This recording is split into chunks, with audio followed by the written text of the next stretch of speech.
Pak Raden, sebesar apa peluang transaksi berjalan kita untuk kembali surplus tanpa mengandalkan sektor komoditas seperti batu bara?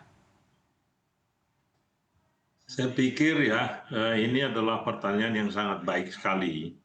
Jadi menurut saya, kita tidak boleh mengandalkan surplus kita dari sumber daya alam ke depan. Karena kita tahu dari awal, sumber daya alam itu, terutama dari sisi harganya selalu naik dan turun. Oleh karena itu, saya pikir ke depan ini kita harus fokus bagaimana mengembangkan manufaktur kita. Jadi sektor manufaktur kita yang kita harus perkuat, ekspor manufaktur kita yang kita harus perkuat ke depan. Itu intinya. Kalau kita terus mengandalkan sumber daya alam, maka kita akan bulan-bulanan terhadap ketidakpastian akibat daripada harga komoditas atau juga akibat daripada persoalan geopolitik seperti yang kita sebutkan tadi. Itu intinya, Mbak. Baik, lalu apa yang menjadi PR pertama mungkin untuk bisa membenahi sektor manufaktur kita yang kita lihat ini masih terseok-seok berusaha pulih sejak COVID-19 terjadi? Nah, ini sekarang pemerintah kalau tidak salah sudah membentuk Satgas Ekspor kita yang berkaitan dengan ekspor manufaktur seperti yang kami katakan tadi. Jadi Satgas Ekspor ini prioritasnya adalah bagaimana meningkatkan ekspor manufaktur. Gitu loh. Dan ini yang harus bekerja dengan baik. Jadi harapan kita ini sudah dibentuk di mana kita harus melakukan analisa dari sisi tujuan dari negara yang kita akan ekspor dan juga barang apa yang diekspor di sana, kemudian hambatan apa yang ditemui di negara tersebut. Apakah dari sisi tarifnya, perjanjian dagang yang belum beres, itu dibereskan. Kemudian kalau kita sudah dapat analisa itu dan kemudian dapat barang apa yang punya potensi, kita lihat apakah kita mampu berproduksi itu di Indonesia. Apakah perusahaan-perusahaan kita di Indonesia bisa mengekspor barang tersebut ke sana tanpa kesulitan. Nah, yang kita lihat adalah mereka juga mengeluhkan ada hambatan-hambatan di dalam negeri. Nah, itu hambatan-hambatan itu harus dibereskan.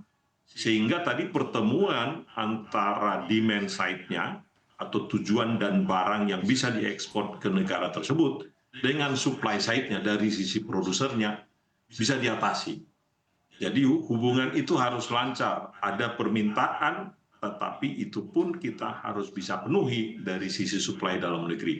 Oleh karena itu, segala hambatan-hambatan seperti yang kami katakan tadi, termasuk implementasi daripada Undang-Undang Cipta Kerja, segala bea cukai, hambatan-hambatan di pelabuhan, itu kita harus kurangi, kita harus pangkas. Itulah caranya ujungnya untuk menghadapi apa yang kami katakan tadi supaya kita fokus di manufaktur. Jadi sektor manufaktur kita hambatan utamanya adalah masih berkaitan dengan persoalan-persoalan klasik sebetulnya. Persoalan klasik apakah itu dari sisi investasi, hambatan raw material yang masuk ke sini, kemudian kesulitan, kerumitan di pelabuhan. Nah, itu kembali kita harus pangkas kembali supaya mereka menjadi kompetitif.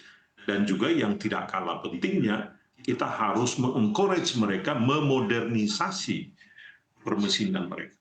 Supaya permesinan mereka itu produk yang dihasilkannya nanti bisa kompetitif di pasar dunia. Baik, Pak Raden, tapi kalau kita lihat industri manufaktur di regional saja ini kan kompetisinya sangat tinggi sekali begitu. Kita punya tetangga seperti Vietnam yang manufakturnya sudah sangat maju sekali meskipun China melemah begitu. Apa yang bisa kita ambil pelajaran dari negara-negara tetangga ini? Ya, sebetulnya seperti yang kami katakan tadi, kita tahu bahwa kita ke depan ini nggak bisa hanya mengandalkan gaji murah lagi ke depan ini.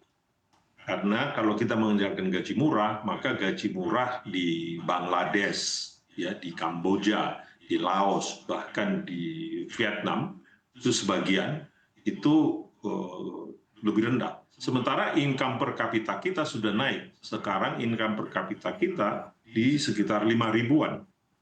Nah, kalau income per kapita kita di sekitar 5 ribuan dan barang-barang konsumsi kita juga sudah mulai mahal, maka gaji kita pun itu harus naik supaya kita bisa hidup dengan lebih baik tentunya. Oleh karena itu kita harus meningkat, itu yang kami katakan tadi, kita harus meningkat kepada sektor-sektor yang produktivitasnya lebih baik, lebih tinggi. Tapi untuk itu maka sumber daya manusianya pun, skill-nya pun kita harus perbaikin semua. Jadi yang ingin saya katakan di sini, kita nggak bisa business as usual.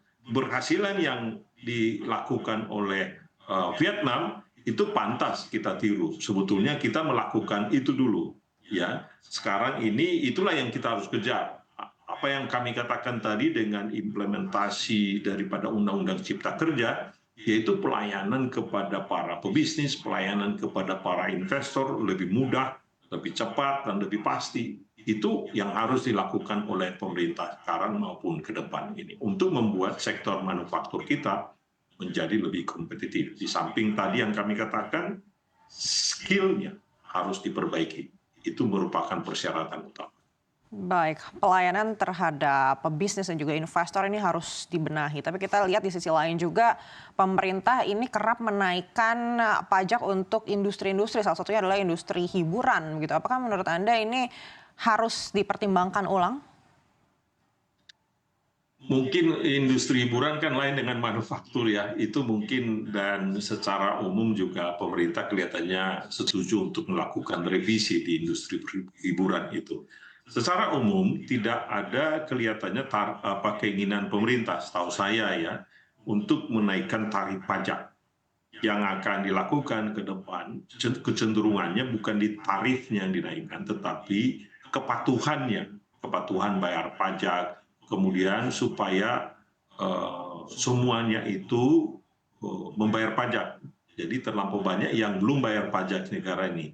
Kalau dikatakan sering disebutkan itu kebun binatang yang diperluas, ya bukan binatang-binatang yang ada di kebun binatang itu yang terus dicekik gitu loh, tapi kebun binatangnya diperluas, atau bisa kita katakan juga hutan produksinya yang lebih banyak, di mana hutan liarnya menjadi lebih kecil. Kira-kira begitu nih, sebagai ilustrasi bagaimana pajak itu ke depan tarifnya tidak naik, tetapi tempat-tempat produksi yang lebih produktif itu lebih banyak. Seperti yang kami katakan tadi, kaitannya dengan bagaimana kita menggiatkan sektor manufaktur dengan mengurangi seluruh hambatan-hambatan.